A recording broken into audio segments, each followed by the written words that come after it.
தென்காசி மாவட்டம் கீழாங்காடு பகுதியில் காந்தி ஜெயந்தி கிராம சபை கூட்டம் தலைவர் சந்திரசேகர் தலைமையில் நடைபெற்றது. தென்காசி மாவட்டம் செங்கோட்டை ஊராட்சி ஒன்றியம் கீழாங்காடு ஊராட்சி காந்தி ஜெயந்தி கிராம சபை கூட்டம் நடைபெற்றது.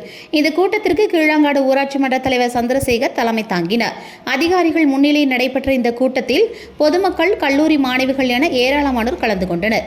கூட்டத்தில் சமீபத்தில் உயிரிழந்த 2வது வார்டு மாமன்ற உறுப்பினர் மறைவிற்கு இரங்கலும் தெரிவிக்கப்பட்டது. இந்த கூட்டத்தில் மகளிர் சுய உதவிக்குழு அதிகாரி முருகேஸ்வரி உள்ளிட்ட அதிகாரிகள் பலரும் கலந்து கொண்டனர்.